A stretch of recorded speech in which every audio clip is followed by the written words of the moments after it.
Vamos a seguir leyendo la carta a los Corintios, la primera carta a los Corintios que escribió el apóstol Pablo a esta congregación que se había formado por la predicación convertidos que vivían en Corinto, la ciudad griega, entregada por supuesto a total idolatría, como cualquier sociedad que no ha escuchado el Evangelio, vive entregada a la idolatría. Uno puede ir a la India, a lugares, la India es un país bastante grande, más grande que la Argentina en tamaño, con muchísima población, es la población más grande que hay, superaron a los chinos, por poco, pero lo superaron, y donde no llegó el Evangelio, en alguna parte de la India, usted va a ver que toda la gente está entregada a la idolatría.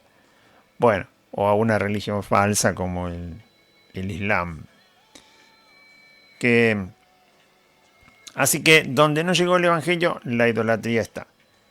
Y toda clase de desviación humana que la idolatría genera, porque la idolatría, dice la Biblia, que es estar en acuerdo con demonios, ¿sí? Se sacrifica a demonios, se escucha doctrina de demonios, los hombres y mujeres practican cosas infundadas por los demonios, es decir, que los demonios como si le dijeran hace esto, hace esto.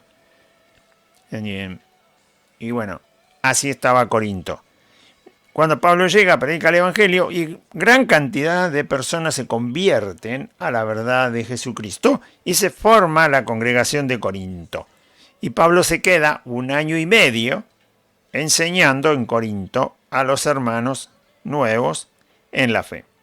No puedo enseñarle más que lo que aprende un niño, es decir, lo muy elemental y básico, porque no crecían, no les costaba con con esa enseñanza que Pablo les daba, les costaba crecer, no había en ellos una maduración suficiente, porque Pablo dice que cuando maduran se les enseña el resto, ¿no? Lo que tiene más que ver con las cosas espirituales, las tienen que comprender y para eso necesitan cierta madurez y la madurez llega justamente cuando deja de ser niño en Cristo. Bueno, Pablo se retira porque tiene que viajar, tiene que seguir con su tarea y pasa el tiempo y se entera de que los hermanos en Corintio habían escuchado un montón de cosas que eran humanas, que no tenían nada que ver con el Evangelio, tenían un montón de errores en su manera de comportarse y por lo tanto tiene que escribir la carta para corregir esos errores, que son errores que aparecen en cualquier congregación de creyentes, porque somos imperfectos, porque algunos son nuevos, porque algunos hace tiempo que están y no dejan de ser niños, y por diferentes causas aparecen los errores. Corintio corrige esos errores, tanto en la primera carta como en la segunda, y nosotros tenemos que saber cómo se corrigen esos errores, porque pueden aparecer en cualquier momento en una congregación. No dejarlos pasar, ¿sí? Hay que corregirlos. Hay que llevar a la verdad y a la justicia todo lo que es humano y por lo tanto es pecaminoso, es imperfecto, es injusto. También Pablo usa la carta para responderle preguntas que los corintios le habían hecho porque no tenían en claro, como no habían crecido más que la estatura de un niño, es decir, habían crecido poco en el camino de Cristo, había cosas que no sabían, Pablo no estaba presente, entonces Pablo aprovecha la carta para responderle cosas que le preguntan. Así que esas son las cartas a los corintios, tanto la primera como la segunda. Estamos ahora en el capítulo 13 de Primera de Corintios, muy citado el capítulo 13 de Corintios porque es el capítulo que habla del amor, se enseña acerca del amor. Por supuesto está hablando del amor de Dios, el amor que Dios derrama en aquellos que Él escogió para salvación, no lo derrama en la gente que todavía está sin Cristo, porque esa gente que está sin Cristo todavía es adversario de Dios y por lo tanto no puede entrar en el reino de Dios, tampoco puede verlo, explicó Jesús. Y por eso no puede derramarlo ahí. Pero en los pecadores que han sido limpiados por la sangre de Cristo, por la fe en Él, Dios ha derramado el amor por el Espíritu Santo que nos ha dado, dice la Escritura. Bueno, ese amor en Dios, por supuesto que es perfecto. El mismo amor en nosotros, los seres humanos, no es perfecto, sino que tiene que perfeccionarse. ¿Sí? Debemos ser perfeccionados en el amor. En Dios es perfecto, en nosotros es imperfecto. No el amor, sino la práctica de ese amor es imperfecta en nosotros porque somos imperfectos nosotros. Por eso dice que debemos ser perfeccionados en el amor. Y por eso dice que el que teme no ha sido perfeccionado en el amor. O sea, en el cristiano tiene que desaparecer todo temor. Ni uno solo tiene que quedar. Cuando le desaparecen todos los temores, entonces vos podés decir que este cristiano ha sido perfeccionado en el amor. Mientras tenga algún temor, la Biblia dice que lo tiene porque no ha sido perfeccionado en el amor y por eso tiene el temor. Muy bien. El capítulo 13, vamos a leer primero. Primera de Corintios, capítulo 13, del 1 al 13. Tiene 13 versículos. Y lo que yo voy a poder compartir, decir o volver a leer en los versículos no es lo único que se va a aprender como en ningún pasaje de la Biblia. La Biblia siempre es viva y eficaz. Es espíritu, dijo Cristo. Alimenta constantemente al alma del ser humano, al espíritu del hombre. Y la mente es transformada, como decía ahí el comentario, y la persona, el corazón es transformado. Por lo tanto, siempre hay algo que nosotros debemos asimilar de la palabra de Dios. Amén. Muy bien. Dice entonces, 1 Corintios, capítulo 13, lo leemos primero. Dice así. Si yo hablase lenguas humanas y angélicas y no tengo amor, vengo a ser como metal que resuena o címbalo que retiñe. Y si tuviese profecía y entendiese todos los misterios y toda ciencia, y si tuviese toda la fe de tal manera que trasladase los montes, y no tengo amor, nada soy. Y si repartiese todos mis bienes para dar de comer a los pobres, y si entregase mi cuerpo para ser quemado, y no tengo amor, de nada me sirve. El amor es sufrido, es benigno, el amor no tiene envidia, el amor no es jactancioso, no se envanece, no hace nada indebido, no busca lo suyo, no se irrita, no guarda rencor, no se goza de la injusticia, más se goza de la verdad. Todo lo sufre, todo lo cree, todo lo espera, todo lo soporta. El amor nunca deja de ser. Pero las profecías se acabarán, y cesarán las lenguas, y la ciencia acabará. Porque en parte conocemos y en parte profetizamos. Mas cuando venga lo perfecto, entonces lo que es en parte se acabará. Cuando yo era niño, hablaba como niño, pensaba como niño, juzgaba como niño, mas cuando ya fui hombre, dejé lo que era de niño. Ahora vemos por espejo, oscuramente, mas entonces veremos cara a cara. Ahora conozco en parte, pero entonces conoceré como fui conocido. Y ahora permanecen la fe, la esperanza y el amor. Estos tres. Pero el mayor de ellos es el amor. Muy bien. Es corto, la verdad que el pasaje, pero todo lo que dice tiene tanto para desarrollar que pareciera que le faltara, pero en realidad no le falta porque Dios así lo dispuso. Porque justamente también el amor es lo que Cristo más indicó de su ministerio y su venida al mundo. O sea, se habla en los evangelios, en los 4 evangelios, lo habla Cristo, lo habla Lucas en el libro de los Hechos, y está hablado, bueno, en la carta de Juan, la primera, y se habla en todas las cartas, en el Apocalipsis. También se habla de que los que han sido preservados por el Señor para su reino son los que lo aman al Cordero, lo siguen por todas partes. Bueno, del amor se habla en toda la Biblia. Por lo tanto, no es el único lugar. En este lugar Pablo lo puso después de hablar de los dones. Porque él deja bien clarito que los dones se pueden tener y se puede usar los dones sin amor. O sea, pero el resultado es catastrófico, ¿no? No es que no me va a ir tan bien, ¿no? Uso los dones que Dios me ha dado y por ahí, si no lo uso como lo debo usar, bueno, no pasa nada, no. Es terrible que una persona finja los dones, por un lado, en realidad no los tiene, pero finge tenerlos, por lo tanto son dones naturales, no espirituales. Y si no tiene los dones espirituales, obviamente no es de Cristo, porque justamente cuando habla Pablo de eso, dice que nadie puede llamar a Cristo Señor, ¿no? Si no es por el Espíritu de Dios.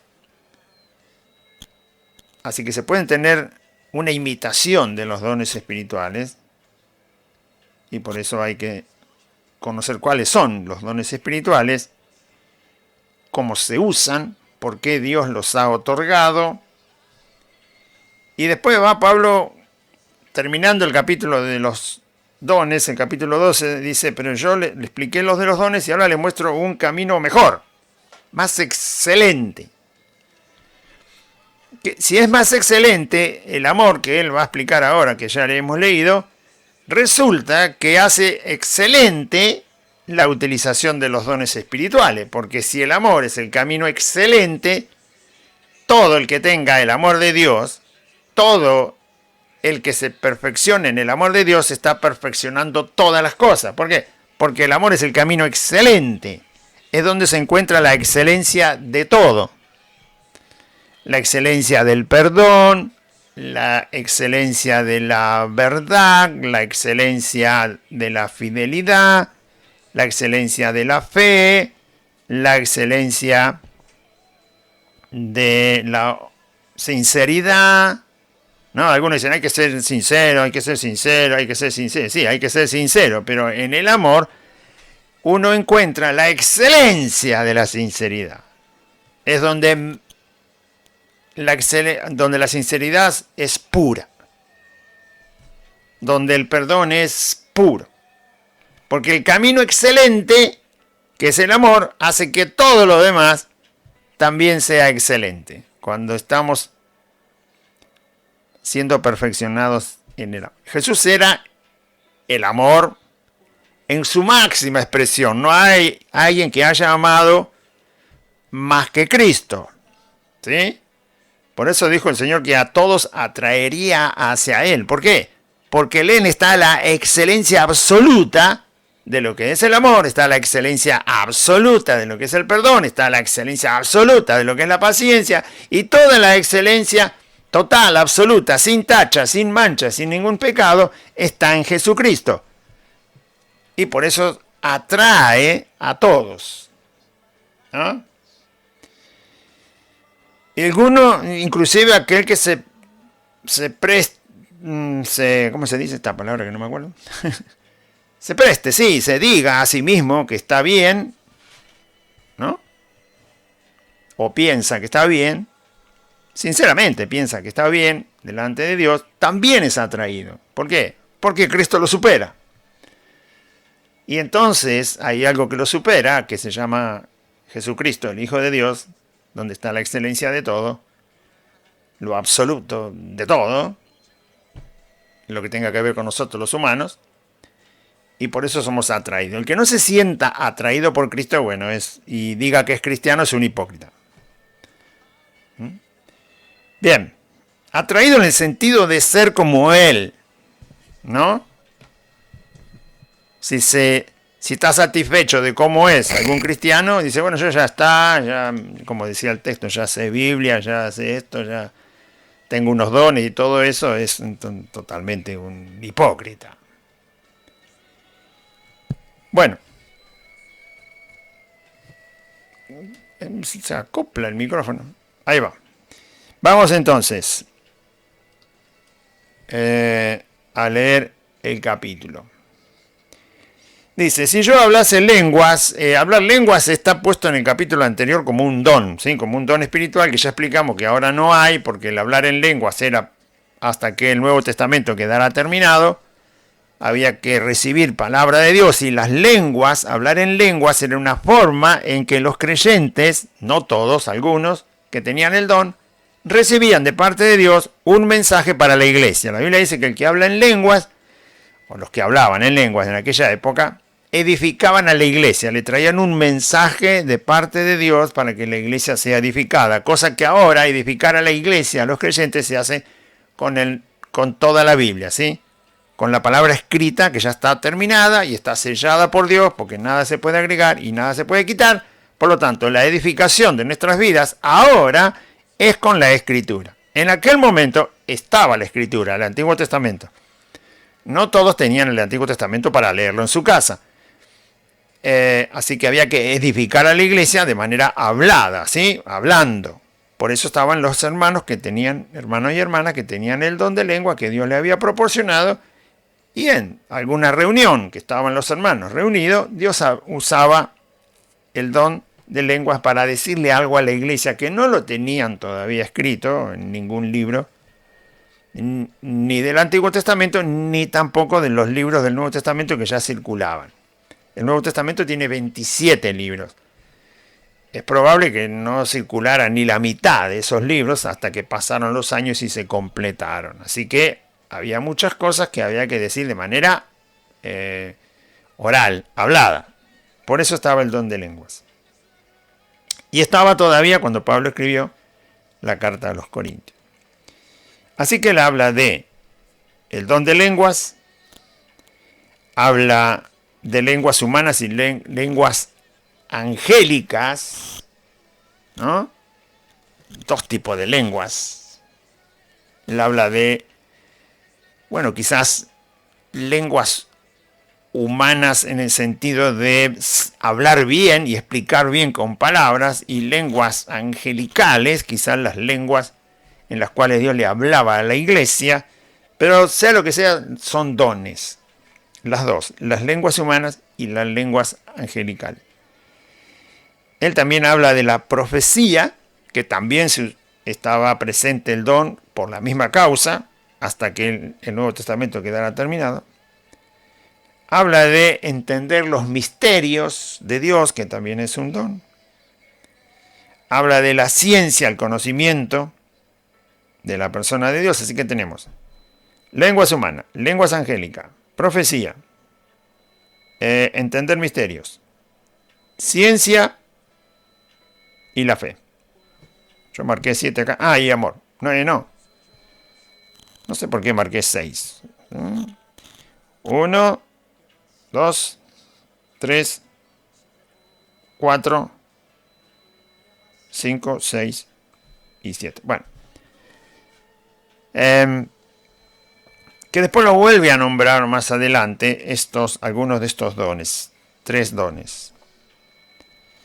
Entonces el apóstol dice, Dios dice a través del apóstol Pablo, si yo hablaré las lenguas humanas y las lenguas angélicas y no tengo amor, vengo a ser como metal que resuena o címbalo que retiñe. Bueno, uno puede recibir estos dones de parte de Dios, pero tiene que tener amor. Y la Biblia dice que el amor ha sido derramado en nuestros corazones por el Espíritu Santo que Dios nos ha dado. Por lo tanto, primero está el amor, porque primero recibimos al Espíritu Santo cuando Dios nos perdona por la fe en su Hijo, y obviamente recibimos dones inmediatamente luego de esto, tenemos que recibir dones de parte de Dios. Así que Pablo me está diciendo, si un creyente que tiene el Espíritu Santo, por seguro, porque por eso es creyente, porque Dios lo perdonó, no le tomó en cuenta sus pecados, los lavó con la sangre de Cristo y le dio el Espíritu Santo, lo salvó, también le da dones. Muy bien. Si los dones no se usan conforme al amor que Dios nos ha otorgado, entonces el resultado dice que no tiene el fin para el cual Dios lo otorgó. Él está hablando del don, pero sin amor dice que el don no llega a hacer lo que tiene que hacer. ¿Sí? ¿Se entendió? O el don la persona lo está fingiendo porque no es un hijo de Dios, o el don lo tiene verdaderamente, ¿sí?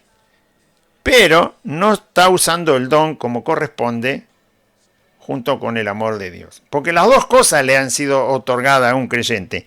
El amor de Dios por el Espíritu Santo y los dones espirituales para que los utilice en favor de los demás, principalmente de sus hermanos en Cristo. Dice que si tiene las lenguas humanas y angélicas y no tengo amor, vengo a ser como un metal que resuena, porque está hablando de hablar, ¿no? El primer don es hablado. Después habla de otros dones y es conocimiento. Pero los primeros dones que habla son hablados, lenguas humanas o lenguas angelicales. Muy bien. Si tengo lenguas humanas y tengo lenguas angelicales, pero no tengo amor, dice que vengo a ser como un metal que resuena o un címbalo que retiñe. Un címbalo es una campana pequeña, ¿no? Como esas campanas para llamar a los mayordomos, ¿vio? O una campanita como la que el cencerro que llevan los animales a veces para que no se pierdan, para que sepan dónde está. Una campana pequeña. Y el metal que resuena es un metal que se golpea por diferentes causas, porque, no sé, puede ser un herrero que esté golpeando un metal, o puede ser alguien que esté construyendo o algo, lo que sea, esté golpeando un metal. El caso es que Pablo compara tener el don espiritual y no tener amor, o no utilizarlo, o no dejarse perfeccionar en el amor, y entonces utilizar mal el don. Resulta que vengo a ser como un mensajero, porque el asunto era hablar lenguas humanas o angélicas, hablar un mensaje que no tiene llegada, ¿no? Un mensaje que no llega a donde tiene que llegar. El evangelio tiene que transformar a la persona, como dice ahí bien el comentario que leía Aide, tiene que llegar al corazón, al alma, tiene que cambiar la persona. No solo la manera en que la persona ahora va a vivir, a conducirse, sino la persona tiene que ser cambiada. El mensaje del Evangelio es poder de Dios para salvación a todo aquel que cree. Por lo tanto, cuando alguien habla con dones de parte de Dios, mensaje hablado, si tiene el amor de Dios y lo está usando como corresponde para usar esos dones, el mensaje tiene poder. El mensaje no tiene que llegar solo al oído o a la mente de la persona, sino que tiene que llegar a toda la persona, de tal manera que la transforme. Lo mismo que la vestidura de un individuo, ¿no? Vos no podés decir estoy vestido y lo único que tenés es un sombrero y después no tenés nada, estás desnudo. Para decir que estás vestido, todo tu cuerpo tiene que tener vestimenta. Zapato, media, pantalones, vestido, en caso de las mujeres, ropa interior, blusa, sobre blusa, camisa, pullover si es invierno, ¿no? Y si querés te pones un sombrero. Bueno. ¿Se acuerdan cuando vino el COVID? No nos dejaban entrar si no teníamos barbijo. O sea que el barbijo tenía que ser parte de la vestidura. En ese caso en particular, porque vino este asunto del COVID. Entonces sí nos dejaban entrar, si no, nos trataban como si fuéramos monstruos, ¿no? No te dejaban entrar a ningún lado. Ni al colectivo, ni al tren, ni al negocio, ni al trabajo, ni a ningún lado. Entonces uno no puede decir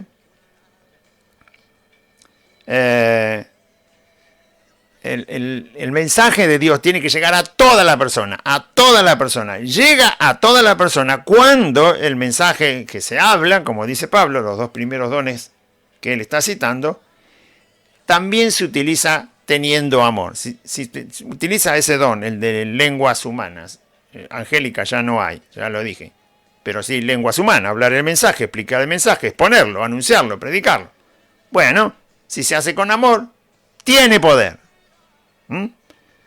Si no, es como el metal. Un metal que hace ruido no dice nada. ¿No? Un metal que hace ruido así, plin, plin, plin, plin, no dice nada. Ahora, vos ponete al lado de una topadora. ¿Conoce las topadoras? Esas palamecánicas enormes. ¿Las conoce? Muy bien. Póngase al lado de una topadora cuando está en marcha el motor. Ahí sí que el ruido tiene un sentido, ¿no? El ruido que vos escuchás es porque todo ese metal, que es el motor enorme que tiene la topadora, porque si no, no tiene fuerza, todo eso es metálico.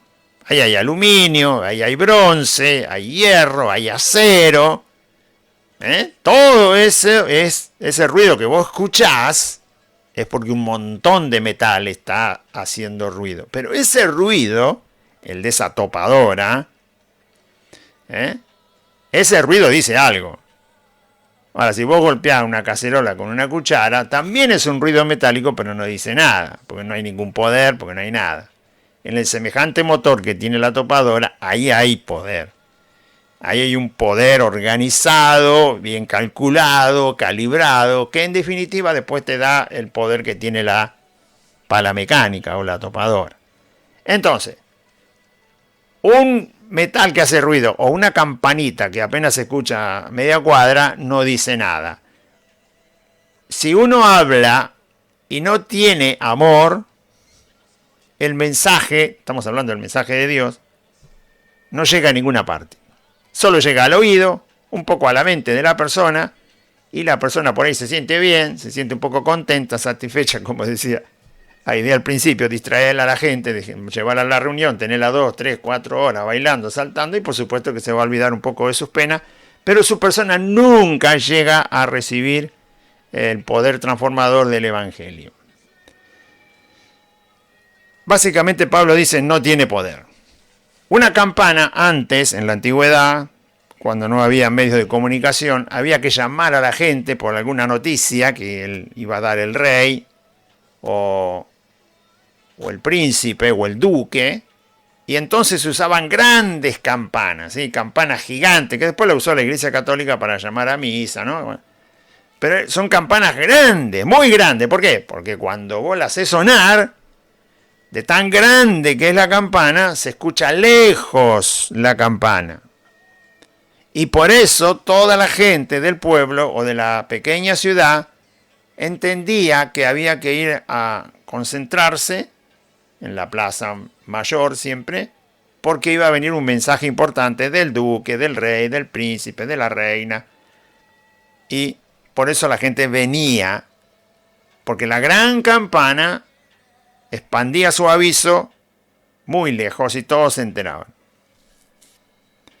Pero Pablo dice que hablando el mensaje de Dios y teniendo amor, entonces llega a donde tiene que llegar el mensaje, ¿sí? Al corazón, al alma profundamente de la persona. No se puede predicar el Evangelio de Jesucristo sin amor, porque solamente lo que hace es juntar gente. Nada más. Y después tienen que tener a la gente entretenida, porque como no hubo ningún poder que la trajo, Pablo dice, cuando fui a predicar el Evangelio, no fui con sabiduría de palabras humanas, lo mismo que está diciendo acá, sino con poder. Y demostración del Espíritu Santo. La conversión que ustedes tuvieron fue, que se lo dice a los Corintios justamente, fue por el poder de Dios que actuó, porque el mensaje era el mensaje de Cristo y el mensaje estaba dado con amor. No sin amor. Sin amor es simplemente un club. Vos podés juntar gente con cualquier discurso. Vos le querés hablar a la gente, mire la persona que está de presidente. ¿Cómo juntó gente? Y hablando lo que la gente quería escuchar. No sé, le mintió un montón de cosas, pero era lo que la gente quería, por lo menos el 30% del país era lo que quería escuchar. Después compró unos votos por ahí para ganar y otro 20%, 20 y pico, y ganó. Entonces la gente quería escuchar eso. Bueno, le dijo a la gente lo que la gente quería escuchar, después no cumple nada de lo que dijo, pero vos podés juntar gente con cualquier discurso. ¿Entiende? Y así llegó. Siendo un desquiciado, un maleducado, un degenerado, no importa, era lo que la gente quería escuchar y bueno, cuando hubo que votarlo, lo votaron. Así que no se trata de juntar a la gente con cualquier discurso o de cualquier manera cuando se predica el Evangelio. Hay que predicar la verdad del Evangelio con amor. Y a ese amor y a ese mensaje responden los que de verdad quieren hacer la voluntad de Dios. Amén. Así dijo Cristo. El que quiera hacer la voluntad de Dios sabrá si mi doctrina es de Dios o si yo hablo por mi propia cuenta. Amén. Bien. Tiene el poder el mensaje del Evangelio de Cristo cuando se habla con amor. Si no, no tiene poder y hay que suplantar por otra cosa para juntar a las personas y mantenerlas unidas y perseverantes en el camino. Cuando a nosotros nos enseñaron esa maldita célula, nos explicaron que la célula hace que la gente no se vaya de la iglesia. Mira vos. Y bueno, entonces porque hablaste un cuento del tío. O sea que tenían que usar el sistema celular para mantener a la gente y que no se fuera de la iglesia. A nosotros nos tuvieron 10 años en la célula y la verdad que nos tuvimos que ir retirar. ¿Sí? Sé que no te funcionó, querido. Es pura mentira. Bueno. Si me hubieras predicado el Evangelio verdadero, con amor, no nos hubiéramos retirado. Pero fue necesario retirarse porque Dios nos retiró para no seguir en el engaño. Segundo versículo. Si tuviese profecía, esto no es hablar, ¿no? Esto es recibir. Profecía es lo que se recibe de parte de Dios. Ya no hay más profecía porque está todo lo que se recibió de Dios, está todo escrito en el Nuevo Testamento y en el Antiguo Testamento. Si tuviese profecía y entendiese todos los misterios, se refiere a los misterios de Dios, ¿sí? Porque Pablo habla del Evangelio como los misterios de Dios y como los misterios de Cristo y como los misterios del Evangelio de Cristo. Por lo tanto, la persona de Dios es tan amplia, es infinita, y conocerla tiene siempre cosas por descubrir, ¿no? Y esas cosas están en las Escrituras, en el Antiguo y el Nuevo Testamento. Todas esas cosas que hay que descubrir de Dios, porque las dejó escritas, se llama misterio. ¿Misterio por qué? Porque hay que ir a descubrirlo. O sea, partes ya se descubrió, partes ya se anunció, partes se sabe, y otra parte todavía hay que seguir indagándola. Y obviamente aquel que la indaga y por la gracia de Dios recibe conocimiento de esos misterios, como lo recibieron los apóstoles, la dieron a conocer. Bueno, esos misterios que son infinitos, que nunca se terminan, porque es Dios el que estamos descubriendo, es a lo que Pablo se refiere. También tiene que ver con el conocimiento, no con lo que hablamos, sino con lo que conocemos y descubrimos. Y toda ciencia, dice, si yo tuviese toda profecía, entendiese los misterios y tuviera toda la ciencia, que también tiene que ver con conocimiento, ciencia acerca de Dios, conocer la persona, no solo los misterios de Dios, sino también la persona. Por ejemplo, un misterio de Dios es que Dios escogió a los que han de ser salvos antes de la fundación del mundo. Ese es un misterio de Dios. Ahora, el conocimiento de la persona de Dios es otra cosa. Está relacionada con Dios, pero no con lo que Dios hace, sino con lo que Dios es. Una cosa es lo que Dios hace, y ahí pueden estar los misterios de Dios, y otra cosa es lo que Dios es. ¿sí? Conocimiento de la persona. Sabemos que Dios salva por la fe en su Hijo Jesucristo. Ahora, no entendemos en profundo por qué salva de esa manera. Solo sabemos que salva de esa manera. Para entender un poco mejor por qué Dios salva de esa manera, hay que profundizar en el conocimiento de la persona de Dios. Y no solo en los misterios de cómo ejecutó la salvación. ¿Sí? Es lo mismo que vos ves una casa hermosa. Me acuerdo que cuando yo era adolescente viajaba mucho para el lado de Castelar y todo el mundo me decía, esa casa tenía media cuadra, en aquella época no había country. Y en Castelar hay casas de gente de mucho dinero. Y la casa tenía, desde la esquina hasta la mitad de la cuadra llegaba, o pasaba la mitad de la cuadra, y para el otro lado, porque estaba en una esquina, también pasaba la mitad de la cuadra. O sea que era un cuarto de manzana. Para la época en que yo andaba por ahí, eso era mucho, ¿sí? Un cuarto de manzana para una casa era bastante llamativo. Y la gente que yo conocía de esa zona me había dicho que la casa esa era del dueño de una empresa de gaseosa, la más conocida en el mundo.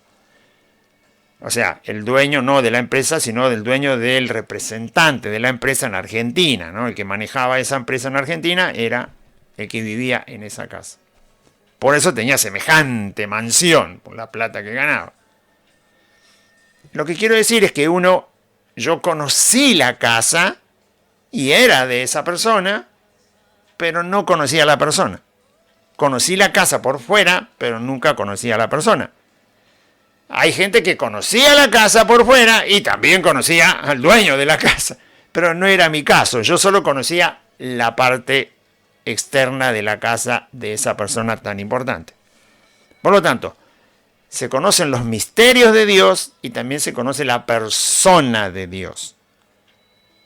Y Pablo habla de ese conocimiento: profecía, recibir de Dios, mensaje; misterios, lo que Dios hace o lo que va a hacer o lo que hizo; y la ciencia, que nos ayuda a conocer la persona directamente de Dios. Si yo tuviese todo eso, dice Pablo, y tuviese toda la fe, también agrega la fe,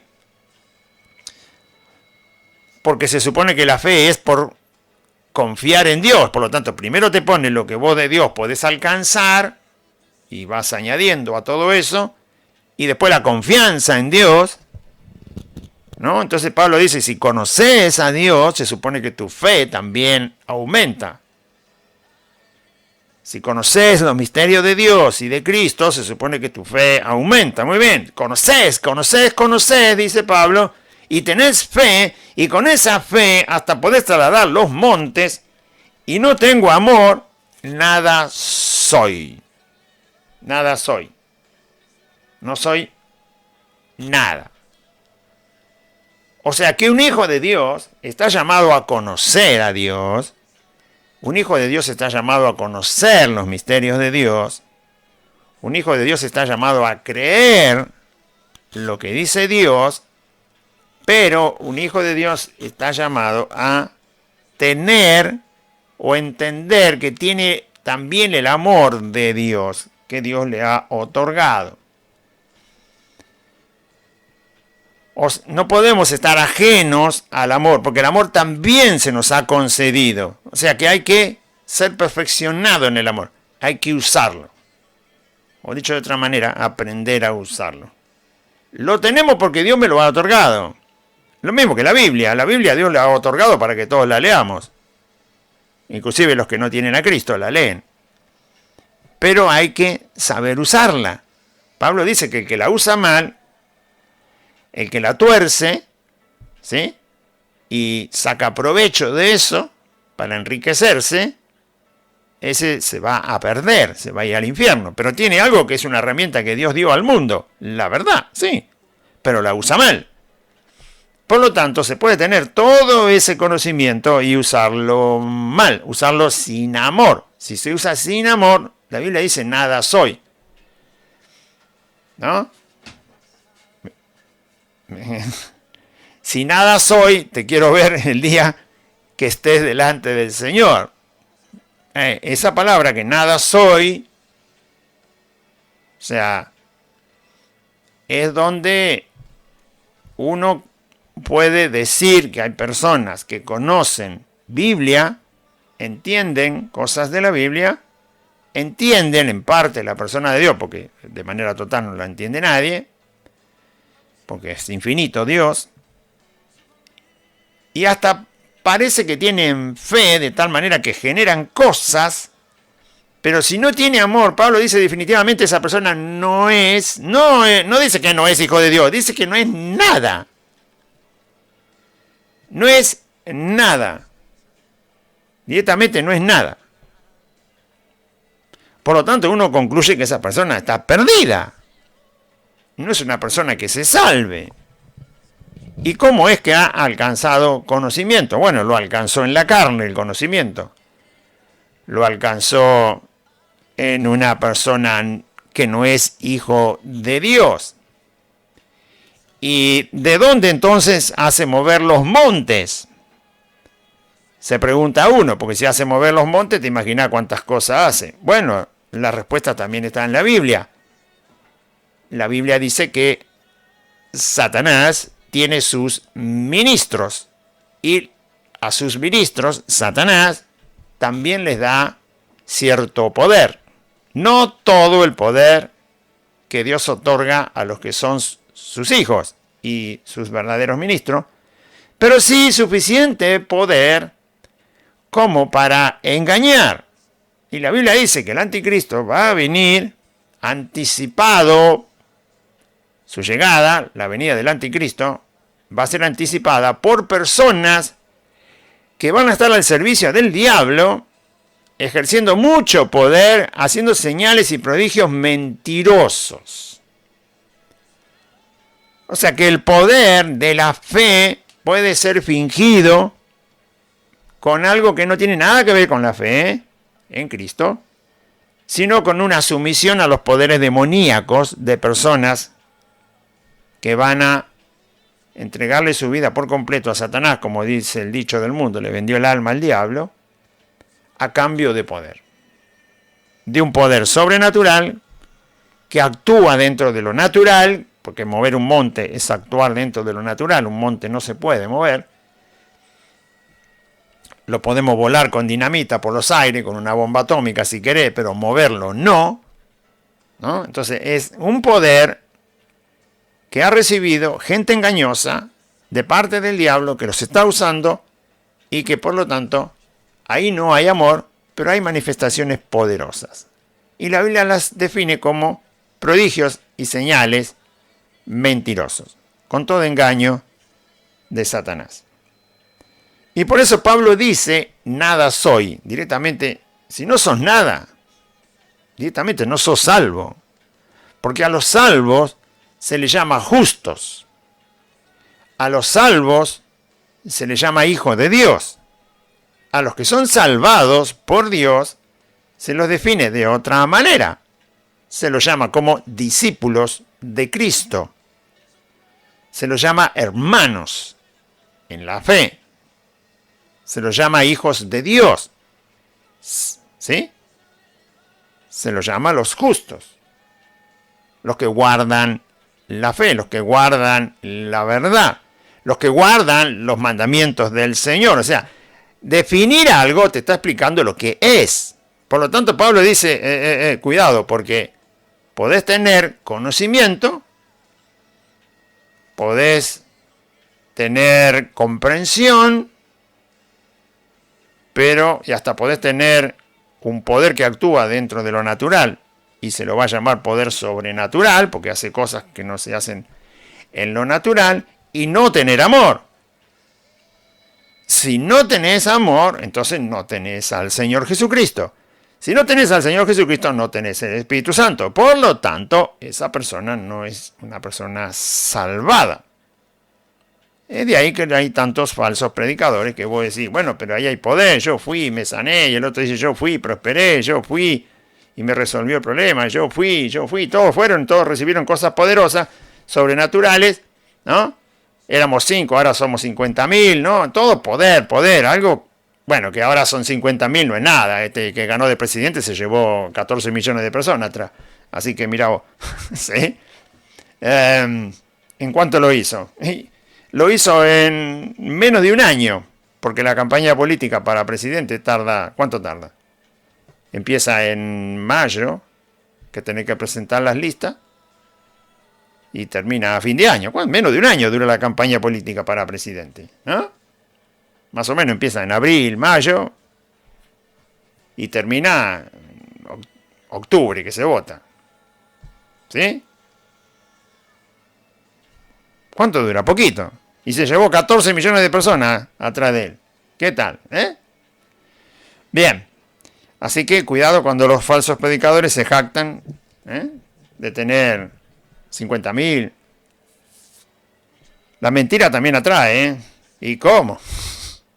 La mentira también atrae y hace que la gente permanezca en la mentira.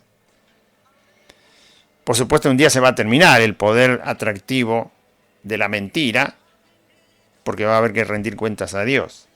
Y delante de Dios, la mentira no prevalece. Puede prevalecer aquí, en esta tierra, pero no delante de Dios. Delante de Dios no hay mentira que valga, que tenga poder. Bueno, nada soy. Pablo dice terminantemente, esa persona no es salva. Y se reparte, por lo tanto, el conocimiento de Dios, la palabra de Dios que uno recibe, que uno puede compartir, y el conocimiento de la persona de Dios y de los misterios de Dios y de Cristo, se usan teniendo amor o usando el amor. Si no, la persona no es salva, no es nada. Siempre, por eso Pablo dice que el camino del amor es el camino de la excelencia. Es así como se debe usar la palabra de Dios, el conocimiento de Dios, la responsabilidad de llevar el mensaje, ya sea pastor o una persona recién convertida que le habla a otra. Y el conocimiento de la persona y de los misterios del Señor se deben llevar con amor. Bien. Y se debe dejar que el amor lo perfeccione a eso, porque yo te puedo hablar de Cristo hoy y hay algo que se debe perfeccionar todavía en mi persona, ya sea en mi persona o en la forma en que te hablo. Y dentro de 5 años sigo siendo el mismo, pero te sigo hablando del Evangelio y de Cristo y hay cosas que se tienen que seguir perfeccionando en mi persona. Siempre hay que dejar que el amor nos perfeccione o que el amor de Dios se perfeccione en nosotros. ¿Por qué? Porque esa es la realidad, si no seríamos igual a Cristo y eso no ocurre. No somos absolutamente 100% igual a Cristo. ¿Por qué? Porque en Él no había tacha, no había falla. Y en nosotros sí la hay. Por eso tenemos que dejar que el amor de Dios en nosotros se perfeccione.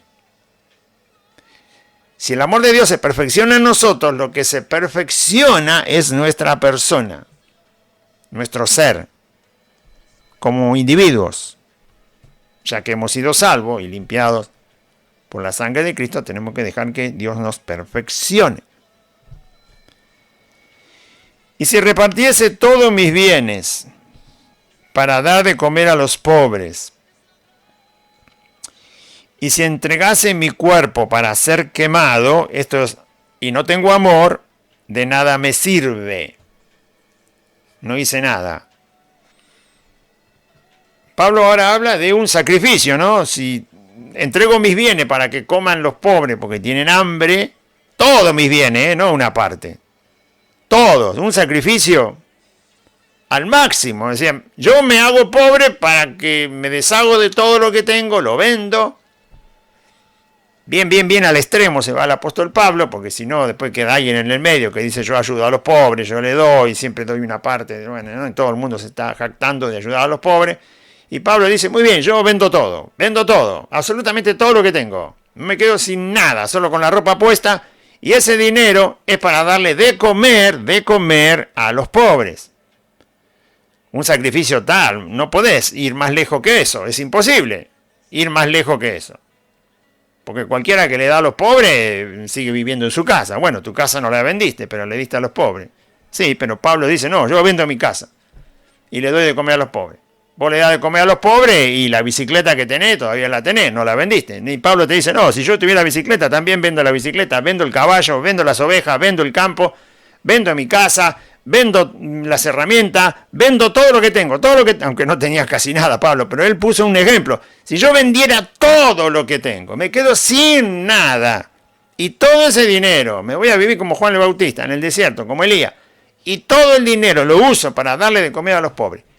Y no tengo amor, y si doy mi cuerpo para ser quemado, es decir, ya me sacrifico a mí mismo por la causa de Cristo, e inclusive de los pobres, porque él está poniendo ahí a los pobres, y si entregare mi cuerpo para ser quemado y no tengo amor, de nada me sirve. Tanto sacrificio y de nada sirvió.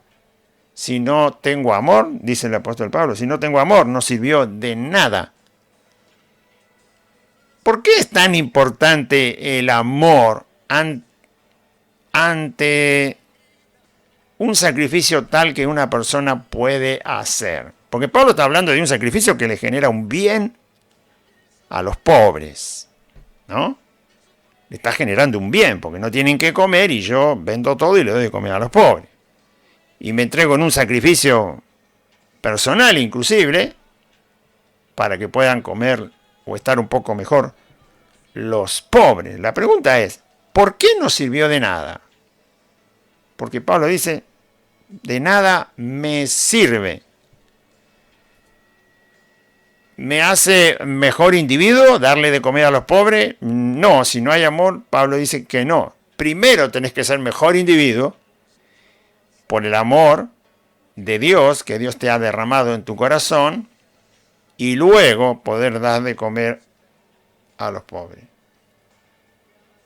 Porque no me sirvió, dice Pablo. Lo hice, pero no me sirvió. ¿Por qué no te sirvió? Es la pregunta. Porque no está hecho dentro del reino de Dios, está hecho en el reino de los hombres. ¿Usted se cree que en la historia de la humanidad no hubo gente que ayudó a la gente? ¿Sí? En la historia de la humanidad hubo mucha gente que ayudó a la gente, a otra gente, que necesitaba algo, no sé, ¿no? Sí, pero ¿sirvió de algo? Le pregunto. ¿Sirvió? Porque la humanidad está cosechando lo que sembró. Cada vez hay más, hay peligro de una guerra muy grande, lo estaba diciendo un especialista el otro día, y explicó por qué hay peligro de una guerra muy grande, que afecte, bueno, no va a haber cañonazos en todos lados, pero sí va a afectar al mundo.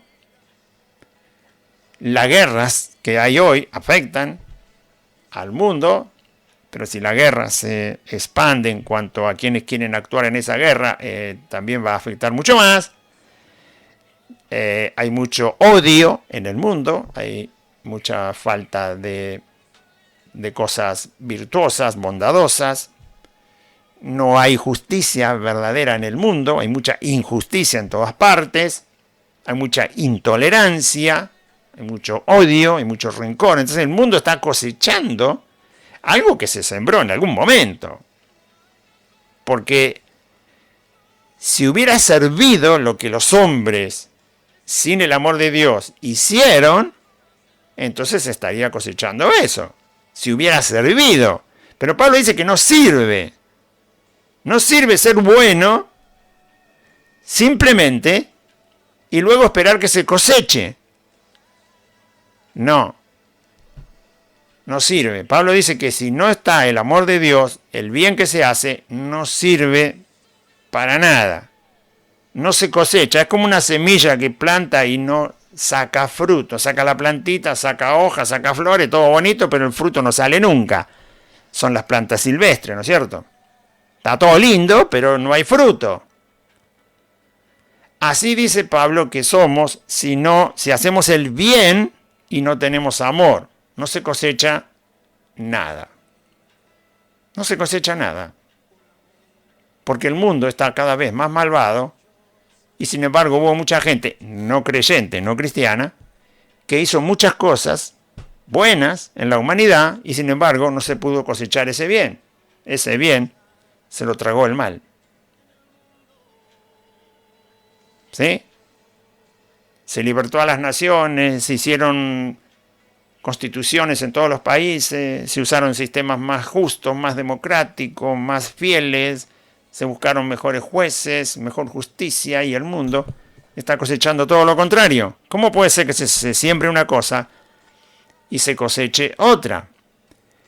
Y Pablo lo explica.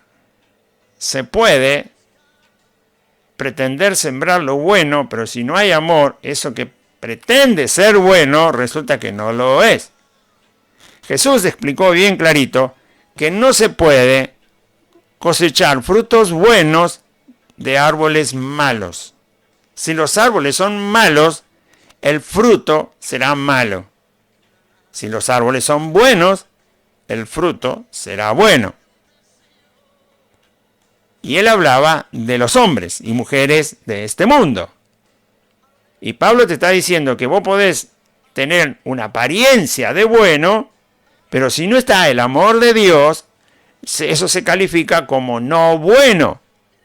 Y si no es bueno, el fruto que se va a cosechar tampoco es bueno. ¿Cómo puede ser que la humanidad se jacte de haber hecho cosas buenas sin necesitar a Dios, sacando a Dios de lado?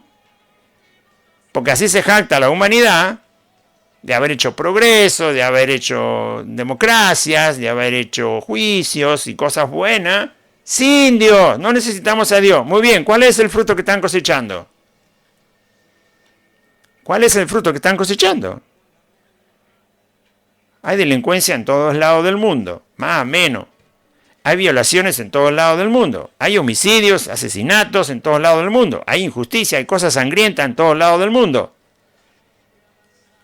Los jueces no quieren hacer justicia, no les conviene porque le pagan dinero para hacer injusticia en todos lados del mundo. Hay contaminación en todos lados del mundo, no hay respeto por la vida humana en todos lados del mundo. Hay degeneramientos en todos lados del mundo.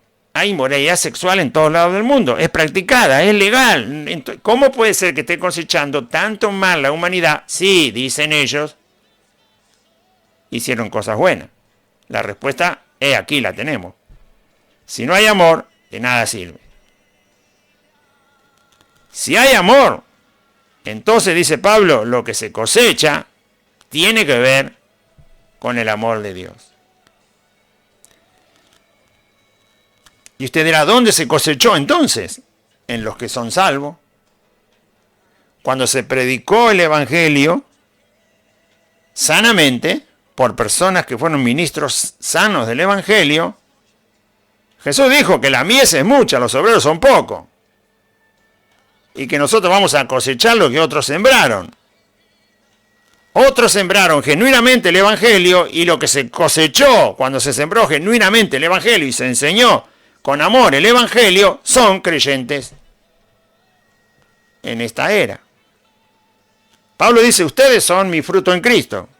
Pablo predicó bien el Evangelio, predicó con amor, enseñó con amor, se sacrificó con amor y el fruto eran los creyentes. ¿Qué van a estar con Cristo? Dijo Pablo. Ustedes son mi fruto, ustedes son mi obra en Cristo. El día que el Señor nos llame a todos, ahí van a estar ustedes. Ahí se siembra en amor y obviamente se cosecha en amor.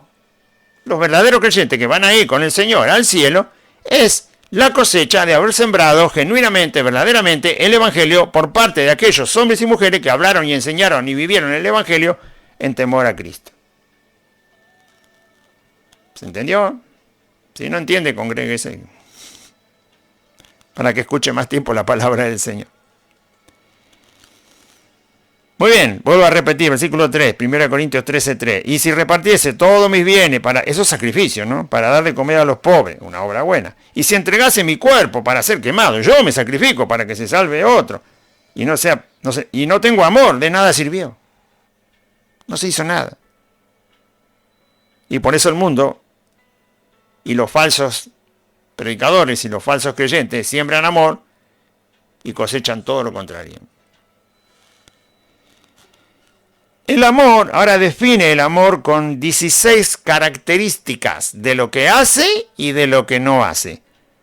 Cuando Pablo dice que hay que hablar las cosas de Dios, los misterios de Dios, enseñar acerca de Dios, se tiene que hacer con el amor que lo describe acá. O sea, por ejemplo, yo tengo que hablar el Evangelio, lo tengo que hacer con el amor. El amor es sufrir. O sea, hablar el mensaje del Evangelio demanda que uno va a sufrir. Así que empezá a predicar el Evangelio verdadero de Cristo y vas a empezar a recibir sufrimiento. El mensaje del Evangelio se debe predicar de manera benigna, ¿sí? Y nunca de manera maligna.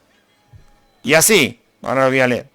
El mensaje del Evangelio se debe predicar sin envidia. Pablo dice que algunos predicaban por envidia. A los Gálatas le dijo. ¿A los Gálatas o a los Filipenses? No, a los Filipenses me parece. Después se lo busco. No me acuerdo. Porque él estaba preso. No, entonces los Filipenses. Está en la carta a los Filipenses. Bueno, mi memoria no abarca el universo. ¿Qué quiere? No me castigue. Entonces, mientras él estaba preso, los hermanos se atrevían a predicar y algunos lo hacían por envidia. Predicaban la verdad, pero por envidia. Predicar a Cristo se debe hacer sin jactancia. Predicar a Cristo se debe hacer sin envanecerse, sin enorgullecerse. Predicar a Cristo se debe hacer sin hacer nada indebido. Predicar a Cristo se debe hacer sin buscar lo suyo, el beneficio personal. Predicar a Cristo se debe hacer sin irritarse. Se debe predicar sin guardar rencor. Se debe predicar no gozándonos de las cosas injustas, sino gozándonos de la verdad. Predicar a Cristo demanda que uno todo lo sufra. Demanda que uno todo lo crea. Lo que Dios dice. Y también demanda que uno acepte a las personas según las personas se presentan, como son. Predicar a Cristo debe hacerse con paciencia, todo lo espera. Y también predicar a Cristo se debe hacer soportando todo lo que demande esa tarea. O sea, las 16 cosas y predicar a Cristo se debe hacer entendiendo que lo que se está haciendo es para cosas eternas y no pasajeras. Las 16 características del amor que Pablo nombra tienen que estar en todo. En cuando uno da de comer a los pobres, en cuando uno hace la obra del Señor, cuando uno enseña, cuando uno utiliza cualquier don que Dios le ha dado al cristiano, lo tiene que hacer con estas 16 características. Por supuesto que no tenemos esas 16 características del amor pulidas como deberían estar, o sea, no están perfeccionadas, pero las debemos tener y se irán perfeccionando, es decir, apareciendo con más pureza en nosotros a medida que crecemos en Cristo. Sino ¿para qué crecemos? ¿Para qué somos edificados? Para que estas 16 características que Pablo nombra del amor estén a full, es decir, con toda pureza, con toda perfección, con absoluta transparencia en nosotros. Todo esto se va perfeccionando en nosotros. Es muy probable que al principio del camino del Evangelio éramos más irritables que ahora. Ahora somos menos irritables. ¿Por qué? Porque el amor no se irrita. Y el amor que Dios nos ha dado se tiene que perfeccionar. Es como aprender a manejar algo cuando uno recibe una máquina nueva o cualquier cosa que tiene que manejar.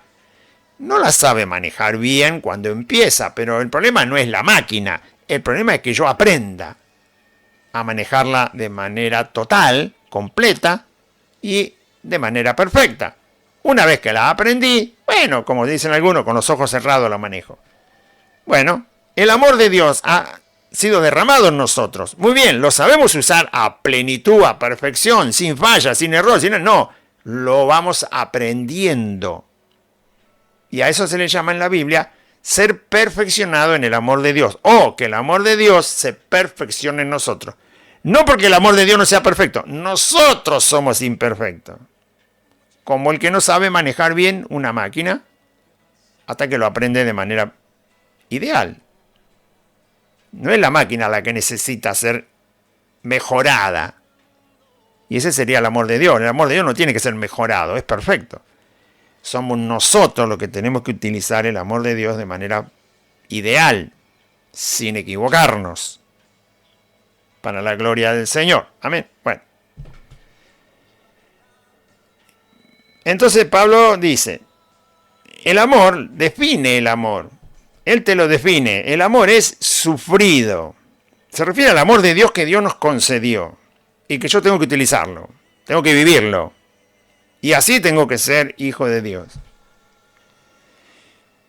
El amor es sufrido, por lo tanto el Hijo de Dios tiene que ser sufrido. No tiene que asustarse del sufrimiento, no tiene que huir del sufrimiento, tiene que enfrentar el sufrimiento, tiene que vivirlo, tiene que fortalecerse en Dios en medio del sufrimiento, tiene que atravesar el sufrimiento, lo tiene que vencer en el nombre de Cristo el sufrimiento, pero nunca, nunca, nunca huir de él, jamás. El amor es sufrido, el amor es, porque para eso le dio Dios el amor, para sufrir, por ser de Cristo, por la causa de Cristo, hasta llegar al último día de nuestra vida y listo. Una vez que morimos, el amor ya, como el amor es eterno, porque Dios es amor, entonces el amor ya no lo vamos a experimentar sufrido, ¿sí?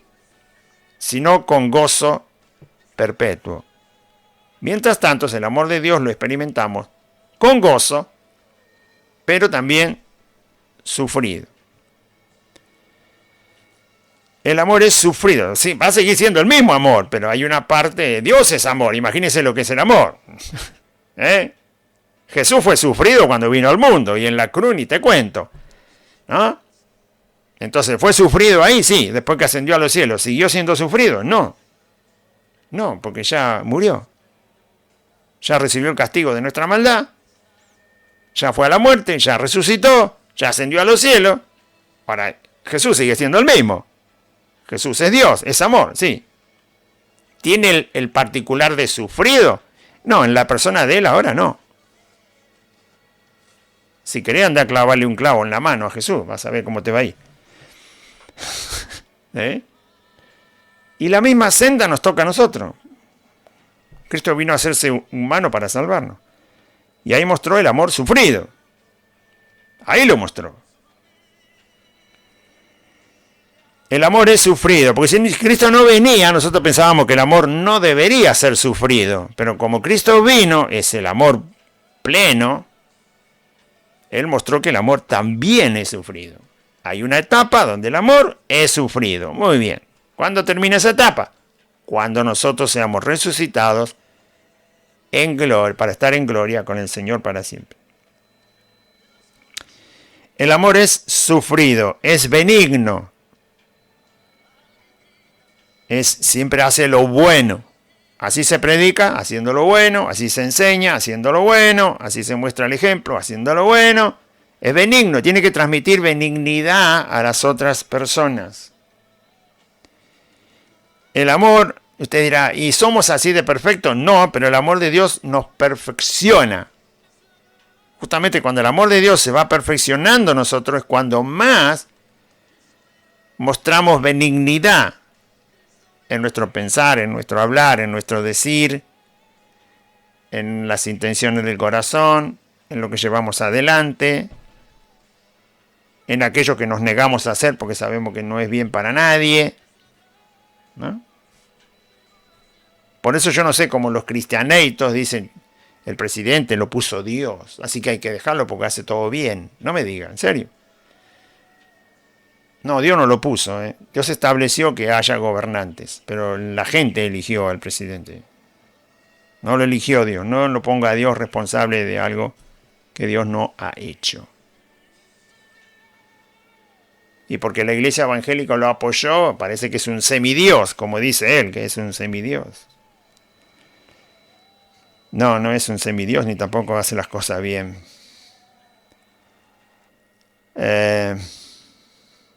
Ningún gobernante que hubiera sido elegido presidente lo puso Dios. Dios puso el sistema, la forma de que el hombre en el mundo no quede sin gobierno. Dios estableció la forma. Si Dios no lo hubiera establecido, entonces la humanidad sería una selva.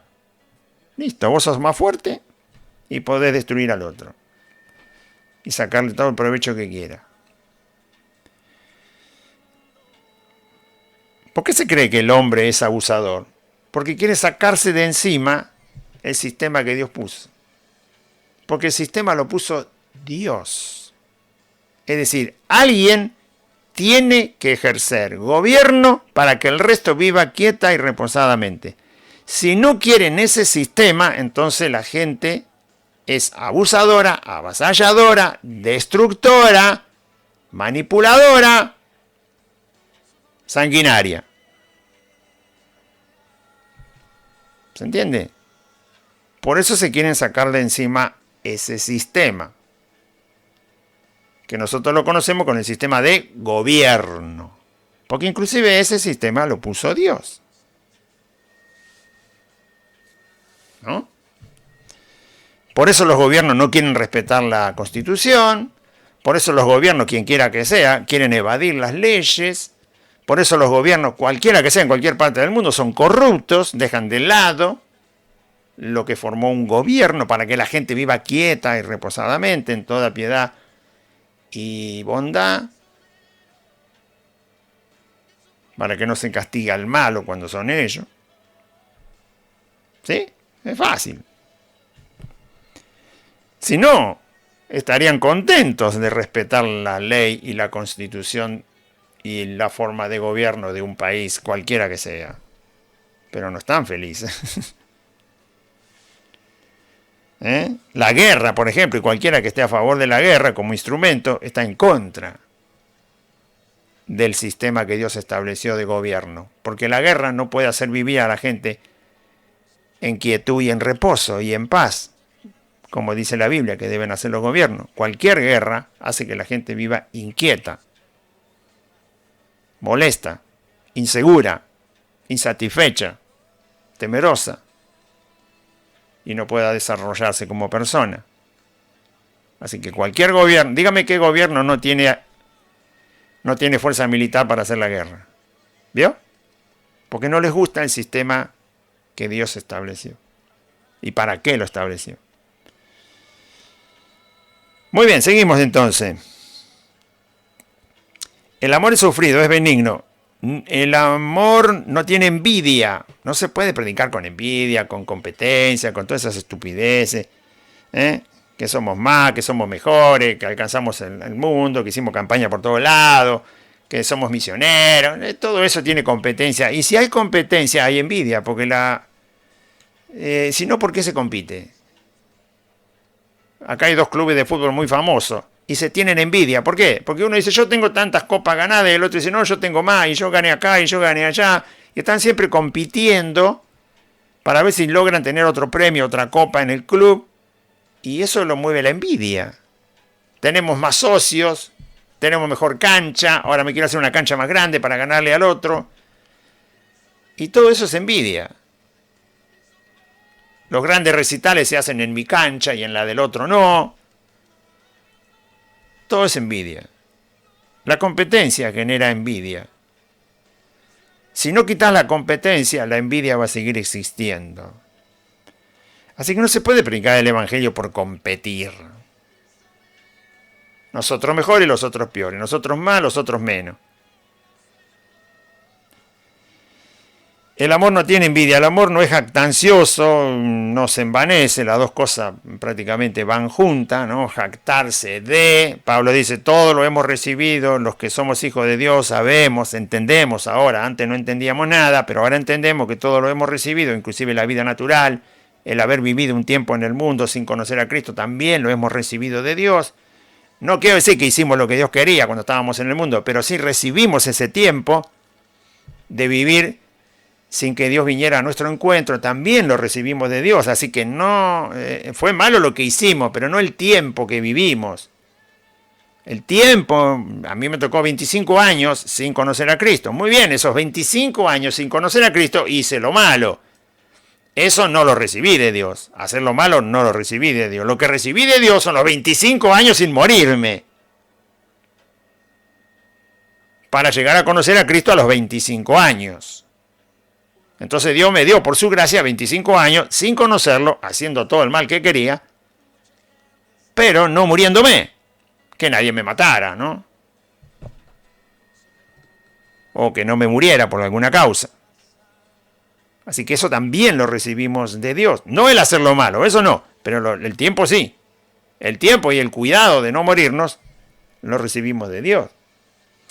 Pablo dice que todo lo hemos recibido. Cuando venimos a Cristo, obviamente ahora entendemos que todo lo recibimos de Dios. La salvación, la fe, el perdón de pecado, el arrepentimiento, la sinceridad para ir a Cristo, la fortaleza, el deseo del bautismo, el Espíritu Santo, los dones, la congregación donde Dios me colocó por primera vez. Y todo lo hemos recibido de parte de Dios. Salir de un lugar engañoso como nos tocó a nosotros, también lo recibimos de Dios. Salir por segunda vez de un lugar engañoso, también lo recibimos de parte de Dios. Los ojos abiertos ante el engaño generalizado del anticristo y sus ministros en este mundo antes de que llegue la bestia, también salir de ese engaño lo recibimos de Dios. Bueno, si todo lo recibimos de Dios, entonces ¿de qué jactarse? No corresponde la jactancia. ¿Por qué envanecerse? Que significa volverse soberbio. Como que no necesitas a Dios, como que no necesitas de las personas. Mientras nosotros estamos aquí, hay gente que en lugares que están cuidando las máquinas que generan electricidad. Si ellos se van, dejan todo, puede haber un error y nos quedamos sin luz, vaya a saber hasta cuándo, ¿no? Hay gente que está cuidando las máquinas que generan el servicio de internet, y si esos operadores se van y dejan todo ahí y nadie cuida nada, nos quedamos sin internet. Y la cámara no va a transmitir a ningún lado. Y usted no va a recibir el mensaje. Y si alguien no está preparando el pan, mañana no hay pan fresco para comer. Y si otro no está sembrando en el campo, el panadero no va a recibir harina. Y otro está cuidando las vacas. Y así podemos tener un poco de carne. Y otro criando pollos. Y otro haciendo queso. Y todos. Y nosotros aquí compartiendo el Evangelio para vida eterna, en el nombre de Jesús. Bueno, el que se envanece piensa que es el dueño del mundo, ¿no? En su pequeño mundo piensa que él es el dueño del mundo. Por lo menos del mundo que él maneja. Donde vive, donde se mueve. La soberbia no va con el amor de Dios, ninguna clase de soberbia. ¿Vio los que se envanecen porque tienen linda cara? Porque tienen lindos ojos. Porque tienen una bella apariencia. ¿Sabe cuánto tarda Dios en quitarte tu apariencia? ¿Lo quiere leer en la Biblia? Lo que dura un pensamiento. ¿Usted se cree que no está en la Biblia? ¿Sabe cuánto tarda Dios en cambiar tu apariencia? Que vos decís, mirá qué lindo que soy, ¿no? Estoy bien, no tengo panza. Mido 1,85 m. Tengo ojos claros, o al que le gusta ojos miel, castaño. ¿Sabe cuánto tarda Dios? No le estoy mintiendo, ¿eh? ¿Sabe cuánto tarda Dios en cambiar tu apariencia? Lo que dura un pensamiento. Un instante de pensamiento, eso tarda Dios en cambiar tu apariencia. ¿Sabe dónde está escrito? En el libro de Daniel. Cuando el rey Nabucodonosor se paseaba por los jardines de Babilonia, que son re famosos, aunque no tenemos fotos porque obviamente fue en la antigüedad, pero estaban las construcciones de los jardines flotantes. Hoy en día lo siguen haciendo. Ahora los arquitectos tomaron ejemplo de eso y hacen jardines arriba de los techos de los edificios y de las casas, pero ya es muy antiguo, eso lo hizo Nabucodonosor en Babilonia. Dice que él se estaba paseando por los jardines de Babilonia, para aquella época era un esplendor de construcción, y entonces dijo Nabucodonosor en su corazón: ¿no soy yo el gran rey de Babilonia que hice todo esto? Dice que en ese momento Dios le quitó el entendimiento. En cuanto lo dijo, Dios lo transformó en un animal.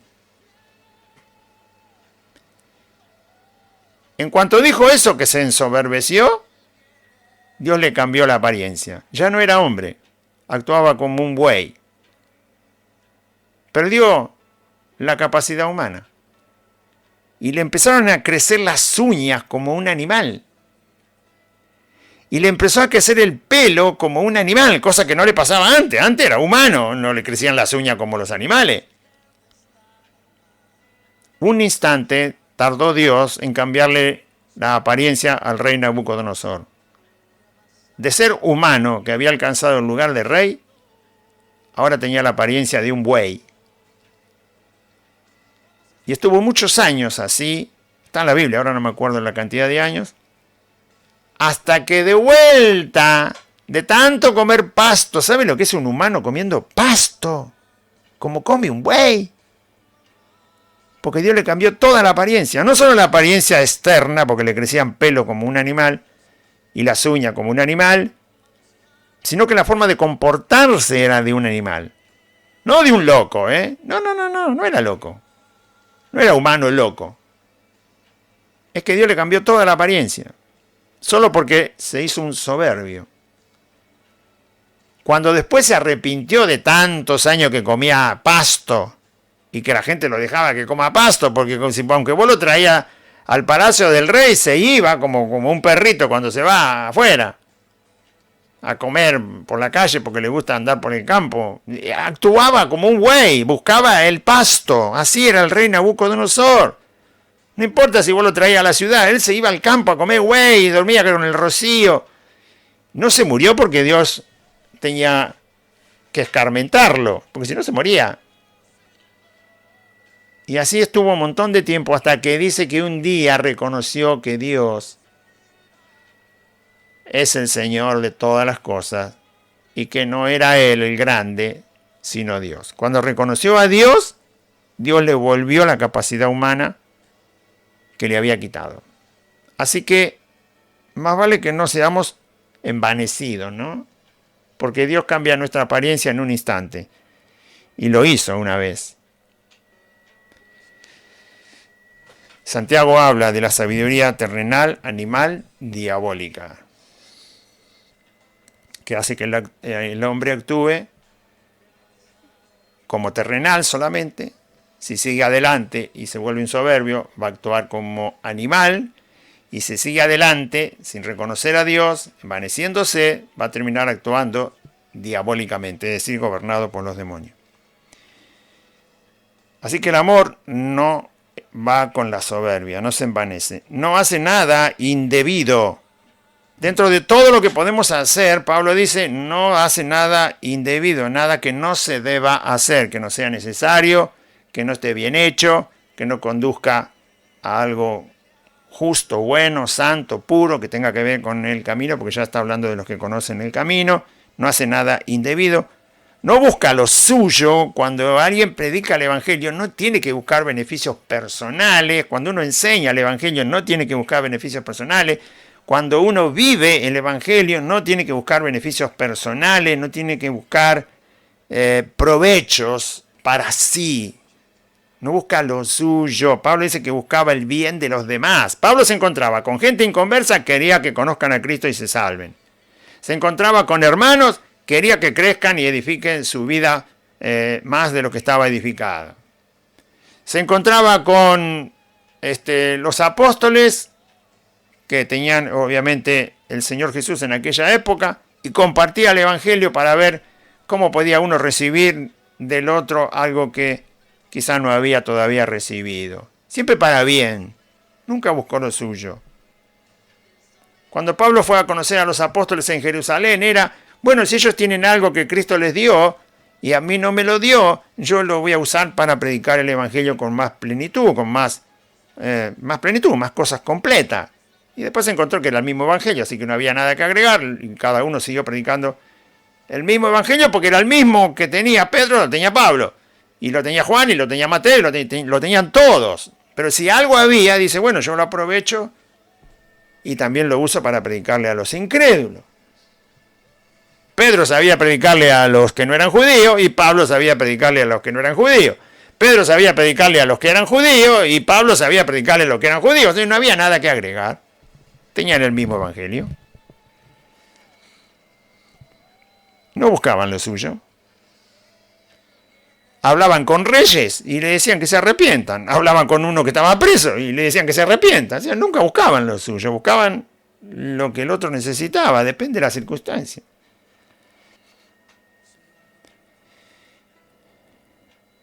El amor no busca lo suyo, no se irrita, no se enoja, no guarda rencor. Yo cuando dicen, che, tu carácter tiene que cambiar, vos sos hijo de Dios. Bueno, el carácter tiene que ver con no irritarse, ¿no? Porque eso es algo del carácter. O que hacen mal. O que, ¿cómo puedo decir? El irritarse hace que no edifique al carácter que debemos tener. Muy bien.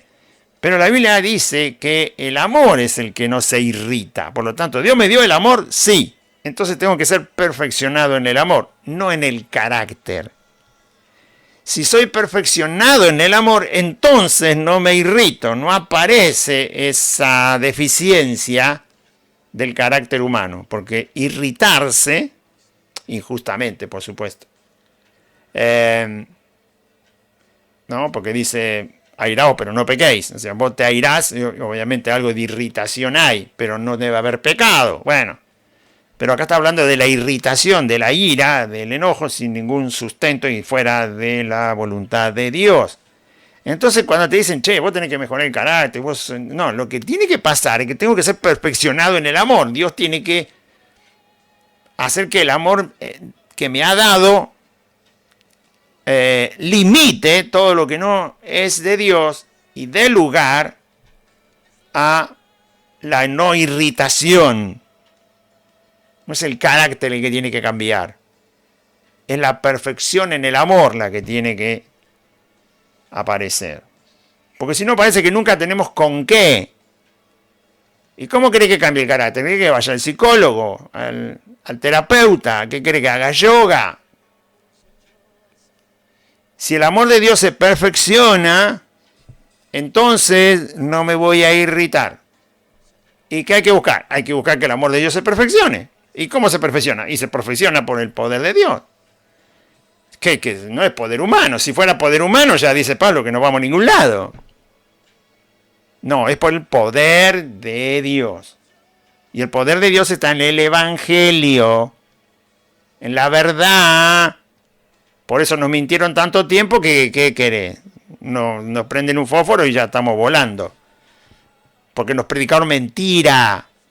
Y porque nos quieren hacer creer un montón de mentiras todavía. No, hay que rechazar la mentira por completo, de llano, desde los cimientos. Hay que rechazar toda mentira que nos sembraron y que no era el Evangelio y aceptar la verdad del Evangelio porque es poder de Dios. El poder de Dios, del Evangelio, perfecciona el amor en nosotros. No se irrita, no guarda rencor, por supuesto tiene que perdonar, tiene que saber perdonar, tiene que perdonar, tiene que saber perdonar, tiene que saber cuándo, cómo, a quién perdonar, ¿no? Porque muchos te dicen, perdoná, perdoná, perdoná. Sí, un momentito, pero ¿qué querés? ¿Que perdone al diablo también? ¿Por mentiroso qué?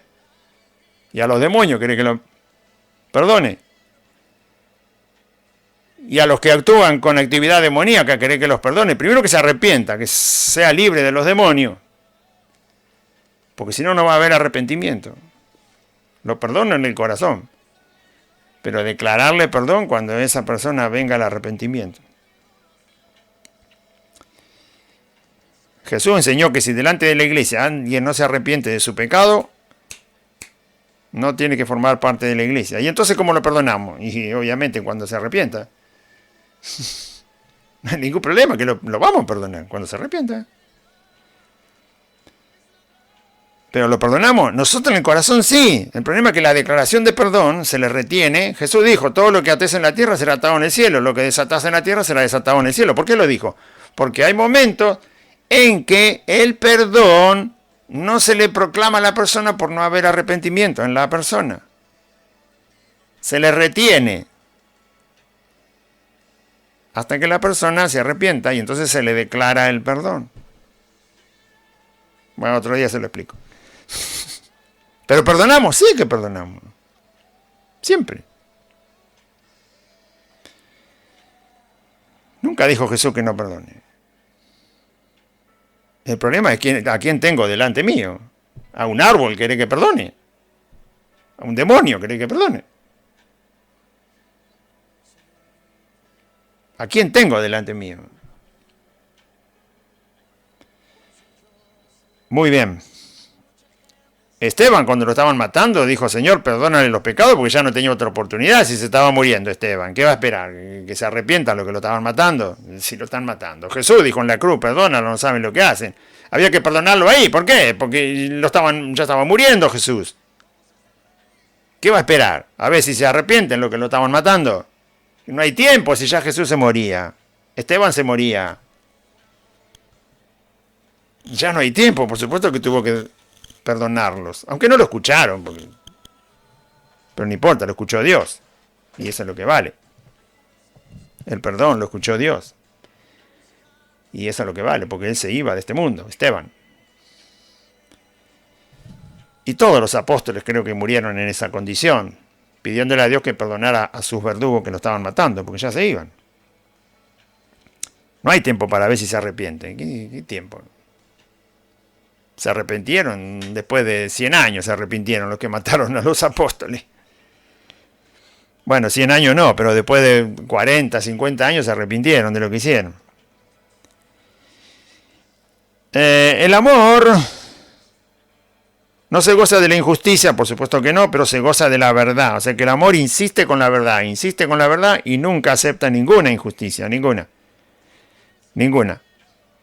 Siempre confronta la injusticia con la verdad. El amor, el que tiene el amor de Dios, utiliza la verdad para enfrentar la injusticia. No va a ir a buscar a los jueces, ¿no? Ya sabe que los jueces de este mundo son injustos. Entonces, ¿qué tiene el Hijo de Dios? El Hijo de Dios, que tiene amor, con la verdad enfrenta la injusticia de este mundo. Todo lo sufre, otra vez, 4 veces usa la palabra todo. El amor todo lo sufre. Bien, sabe sufrir hasta el último día. Todo lo cree, le cree a Dios, por sobre todas las cosas, todo lo que Dios dice. No duda nunca de todo lo que Dios dice. Y todo lo espera, por supuesto tampoco trata de mentiroso a alguien hasta que no lo detecta, hasta que no detecta la mentira. Todo lo espera, tiene paciencia. Jesús dijo: con vuestra paciencia ganaré vuestras almas. Yo los salvo y obviamente la paciencia los va a acompañar todo el tiempo. Y todo lo soporta. ¿Sí? Soporta todas las cosas que tiene que vivir el que tiene el amor de Dios. El que tiene el amor de Dios soporta todas las cosas que Dios le pone por delante para soportar. En este caso eran sufrimientos personales, ¿no? Como Cristo soportó todo, cuestiones personales, o sea, el sufrimiento que le implicaron a él lo soportó. Cuando quisieron arrestar a los discípulos junto con él, le dijo: no, ¿por qué? Si me buscan a mí, llévenme a mí. Él soportó el sufrimiento sobre su persona, el arresto fue sobre él y dijo: muy bien, mis discípulos no tienen por qué ser arrestados. Si vinieron a buscarme a mí, llévenme a mí. ¿Jesús soportó que arrestaran a los discípulos injustamente? No, dijo: no, eso no.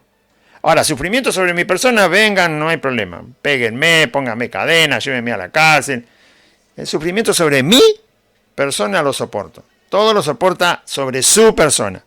Las injusticias las enfrenta con la verdad. Las injusticias sobre los demás. Y así los apóstoles soportaron todo sobre su persona. Cuando había injusticias sobre otros, actuaban. Pero cuando era sobre ellos, todo lo soportaban. El amor nunca deja de ser, es eterno, permanece en cualquier situación, en cualquier circunstancia. No como estos mentirosos que dicen que si vos no tenés plata no sos hijo de Dios. si no prosperás económicamente, si no tenés éxito, si no avanzás, si no sos alguien, no sos hijo de Dios, no estás en el reino, un montón de estupideces que dicen. El que tiene el amor de Dios dice que el amor nunca deja de ser. Por lo tanto, ¿de dónde sacan esas tonterías? De definir a los cristianos como que no han alcanzado el propósito de Dios. Si el amor de Dios que Dios nos dio nunca deja de ser, entonces nosotros tampoco, teniendo el amor de Dios, dejamos de ser. Somos. ¿Somos qué? Y somos lo que somos. Somos hijos de Dios, redimidos por la sangre de Cristo. Nunca cambia tu condición. Porque Dios te ha dado el amor para que no cambie. Por eso somos salvos, permanecemos y Dios nos llevará a la eternidad. Si el amor dejara de ser, entonces en un momento no tenemos más el amor de Dios, no somos más hijos de Dios, no somos perdonados, no somos limpiados por la sangre de Cristo, somos impíos como siempre lo fuimos y nuestra condición cambia cada rato. El amor nunca deja de ser. Pero las profecías se acabarán. Estos son los dones que él nombraba al principio y dice que se van a terminar, enfrentándolo con el amor que nunca termina. El amor nunca deja de ser, pero las profecías se van a terminar. Bueno, se terminaron. Se terminó el libro de Apocalipsis, se terminaron las profecías. Ahora están escritas las profecías, pero no habladas. Las profecías se acabarán y cesarán las lenguas. Las lenguas también dejaron de ser, porque el Nuevo Testamento quedó todo escrito. Y la ciencia acabará. Ahí la palabra ciencia no significa la ciencia que hace celulares, autos eléctricos, lavarropa automático. No habla de eso. Esa es la ciencia natural. Habla de la ciencia en cuanto al conocimiento de la persona de Dios, ¿sí? La ciencia, en cuanto a conocer a Dios, también va a terminar en la forma que la conocemos ahora. Ahora conocemos la persona de Dios a través de las Escrituras. Pero Pablo dice que en un momento estaremos cara a cara con el Señor. Por lo tanto, el conocimiento, la ciencia acerca de la persona de Dios vendrá de Dios mismo y no como viene ahora a través de la Escritura. Esta forma de ciencia, a través de ser edificados en la palabra del Señor, va a durar un tiempo hasta que estemos cara a cara con Cristo. Cuando estemos cara a cara con Cristo resucitado para siempre en la gloria, el conocimiento, la ciencia acerca de la persona de Dios será cara a cara, estando Dios presente y nosotros presentes en Él. Amén. Por eso dice que se acabará la ciencia.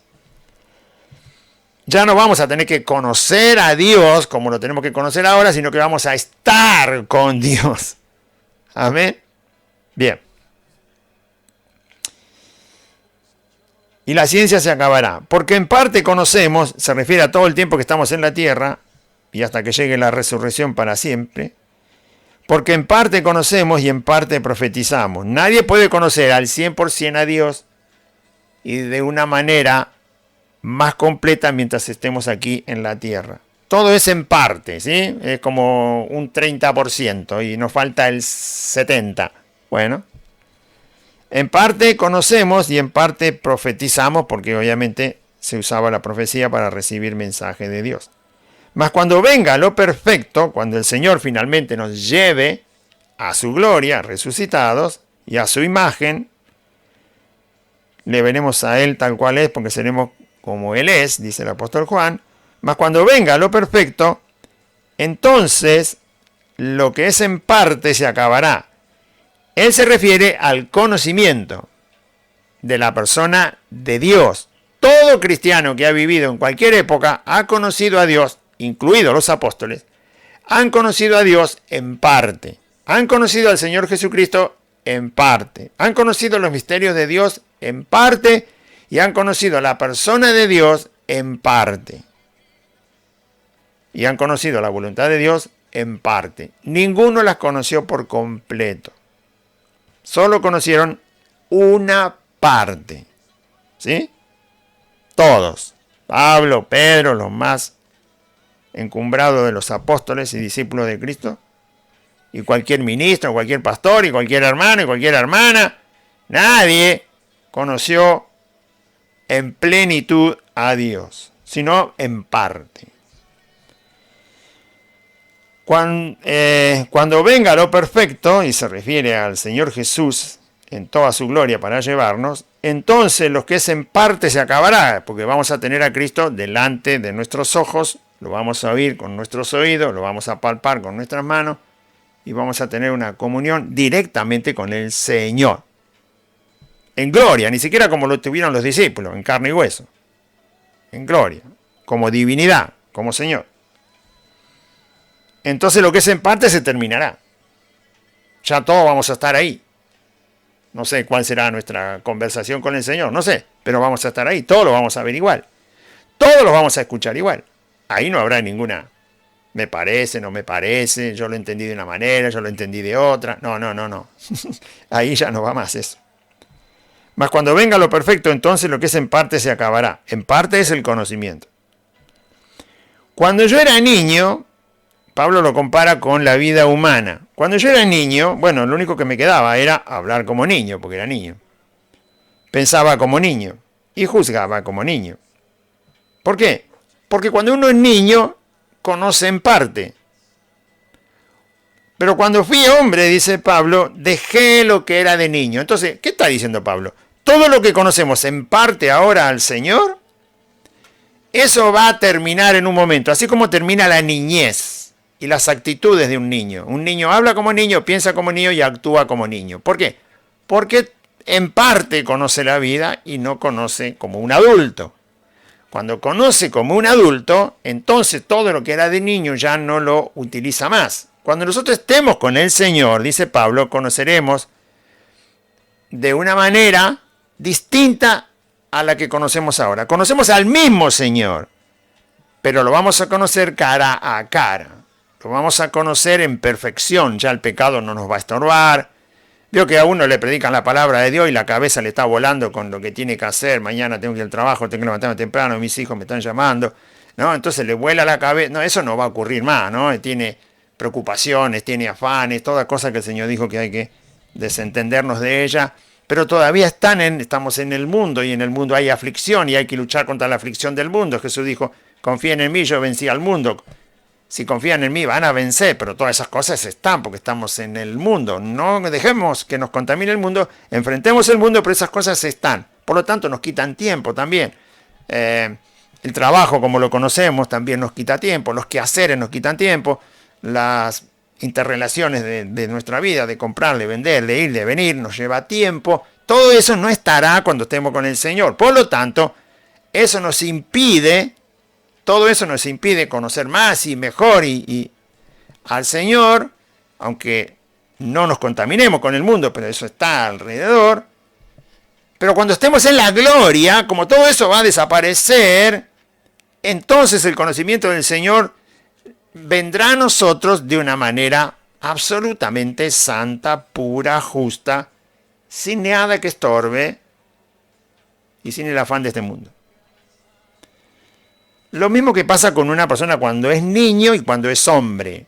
Vos cuando eras niño querías los juguetes, y sin juguete te ponías a llorar. ¿Ahora estás llorando por un juguete? Ahora que tenés 40 años estás llorando por un juguete, pues sos un niño todavía. ¿No?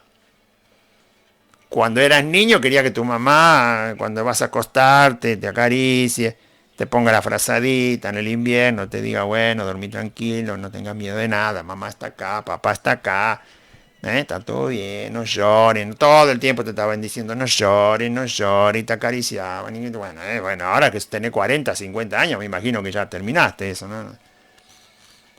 No va a querer que te den un biberón. ¿Por qué? Porque ya entendiste que lo de niño es pasajero. Pablo dice, cuando compara la niñez con el tiempo en que vivimos en la tierra y conocemos a Cristo. Hermanos, cuando estemos con el Señor, esa forma de conocerle ya no la vamos a usar más. Ahora tenemos que orar, tenemos que ayunar, tenemos que privarnos de un montón de cosas. Aun cuando sean lícitas, tenemos que decir no, porque me resta tiempo, porque me distrae, porque esto, porque el otro, porque... es una costumbre del mundo, porque nosotros tenemos que separarnos, tenemos que guerrear, pelear, batallar, y mientras conocemos al Señor, cuando estemos en el cielo, con el Señor, esa forma de conocerle no la vamos a usar más, así como no usamos más los berrinches de un niño. Cuando yo era niño, hablaba como niño, pensaba como niño, juzgaba como niño. Mas cuando ya fui hombre, dejé lo que era de niño.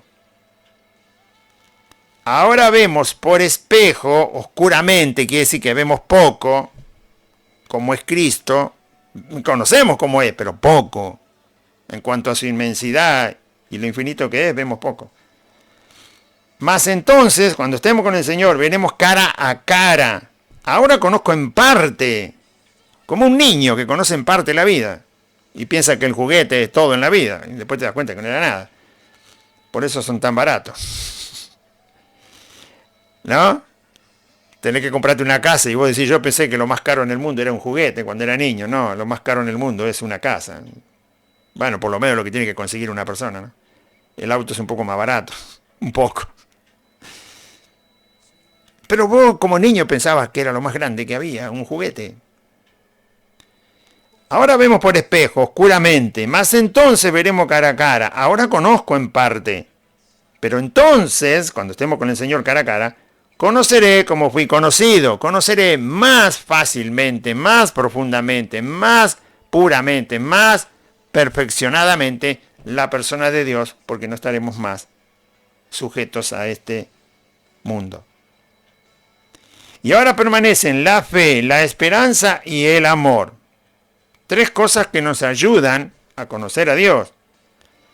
La esperanza, es decir, cuando Dios dice cumple, y hay que esperar y lo va a cumplir acá en la tierra y allá en el cielo, lo que tenga que cumplir. La fe, es decir, creerle a Dios, lo que diga acá, lo que diga allá, lo que venga, lo que va a venir, lo que fue, todo, creerle a Dios. Por la fe entendemos haber sido constituidos los cielos y la tierra.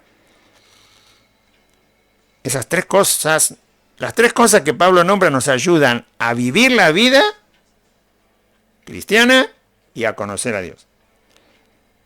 Y por último el amor. Permanecen la fe, la esperanza y el amor. La fe dejará de ser cuando cerremos los ojos y pasamos directamente a ver al Señor del otro lado. La esperanza se terminará cuando estemos en todo el reino eterno cumplido tal cual como Dios nos ha dicho, y ahí permanezcamos para siempre con el Señor, como dice Apocalipsis. Porque esa esperanza tiene que llegar. Hay otra que se cumple ahora, mañana, el día que cerrar los ojos, el día que se convierte alguien a Cristo. Pero hay esperanza que es el cúlmine, ¿no? El cúlmine significa el punto máximo.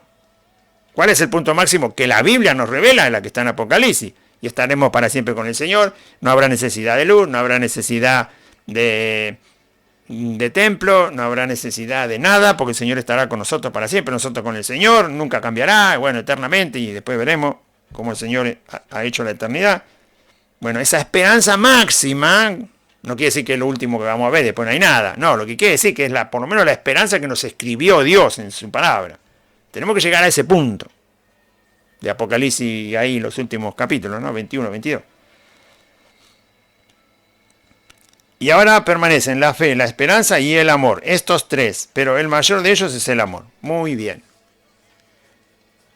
Y ahí está el amor como lo que nos ayuda a conocer más y mejor a Dios. Porque en parte lo conocemos, entonces esa parte tiene que ir en aumento. La plenitud será cuando estemos con el Señor, en la eternidad. La plenitud hasta donde alcancemos, ¿no? Como creación a su imagen. Ya no sujeto al pecado, ya no sujeto al mundo, ya no sujeto a la carne, ni a la muerte, ni a nada de eso. Ni a Satanás, ni los demonios.